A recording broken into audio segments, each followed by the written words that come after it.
Doctor, what is a good diet for diabetes? Hi, I'm Dr. Chan. People often ask me what diet is best for diabetes. And I often see people, including my patients, arguing about or advocating for a specific diet as being good for or even best for diabetes. Whether it is the Keto Diet, the Low Glycemic Index Diet, or whole food plant-based diet, and many other special diets, we would be able to find many passionate champions for them as the best diet for diabetes. It can get rather confusing for most people. So in this video, I'm going to teach you how to tackle this very confusing and yet critically important question differently. Instead of being mirrored in, confused by, and paralyzed by this debate about which of the many special diets is good for or better for diabetes, let us approach this question by first defining what a good diabetes diet should look like. What are the different criteria that a good diabetes diet should fulfill? If you're interested, watch on.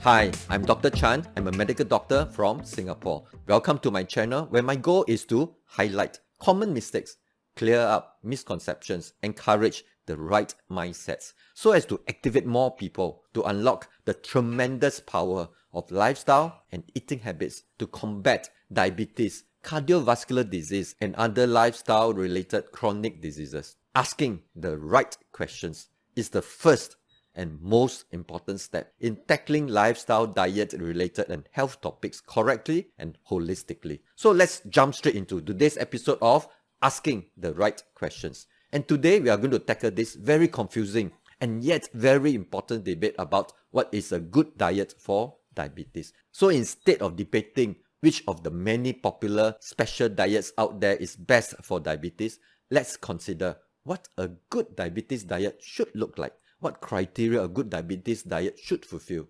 So here are the 5 questions you should ask about any diet to help you decide whether it is a good diet for diabetes or not.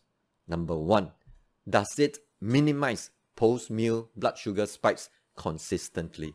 And here I'm not talking about simply choosing to eat foods that might help lower blood sugar after meals, but rather whether a particular diet, a particular eating pattern is clearly able to consistently minimize the post-meal sugar spikes in the first place.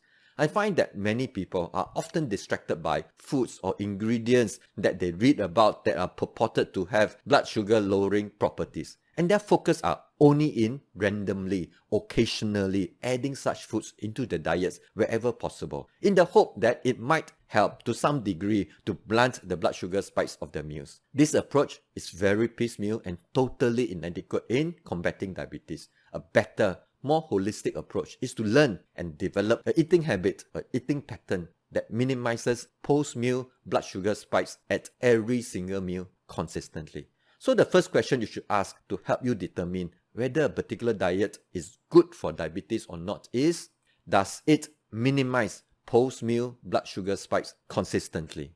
Number 2, second question you should ask is, does it tackle, reverse, or at least retard the progression of the 2 major underlying pathophysiologies of diabetes, namely impact insulin secretion from beta cell dysfunction of the pancreas as well as insulin resistance? This question is rather challenging for most people because it requires a certain level of understanding of physiology. I don't want to geek out on you and go too deep into the science in this short video. Suffice to highlight that one can actually eat in a way that will minimize post-meal blood sugar spikes, which is a good thing for people with diabetes, but yet at the same time worsen the underlying pathophysiology of diabetes, which is a bad thing for people with diabetes. So the second question you should ask to help you determine whether a particular diet is good for diabetes or not is, not only should it minimize post-meal blood sugar spikes, does it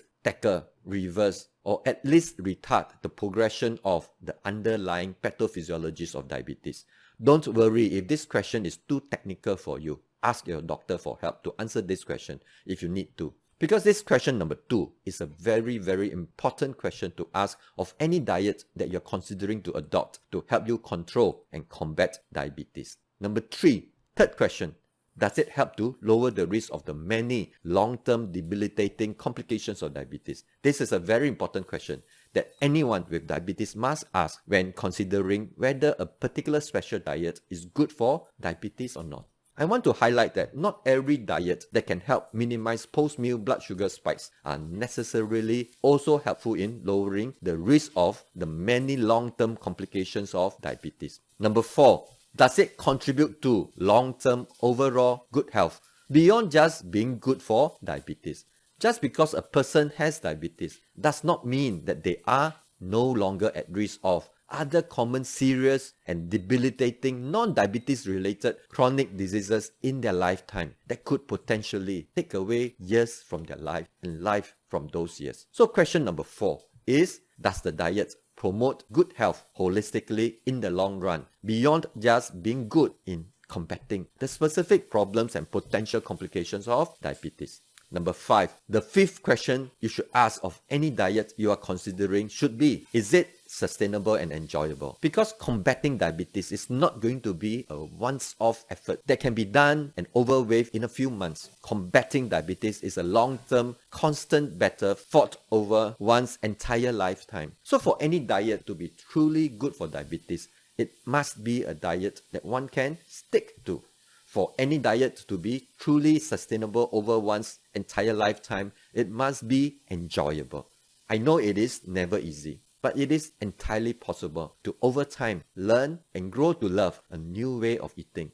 So here it is. If your goal is to find a good diet for diabetes and you are confused by all the many conflicting information out there from people championing the different special diets as being good or even best for diabetes, whether it is the keto diet, the whole food plant-based diet, the low glycemic index diet, or whatever other special diets, ask these 5 questions. If it answers all these 5 questions satisfactorily, then it is a good diet for diabetes. Even then, it can be confusing sometimes. So I would strongly recommend that you work very closely with your doctor.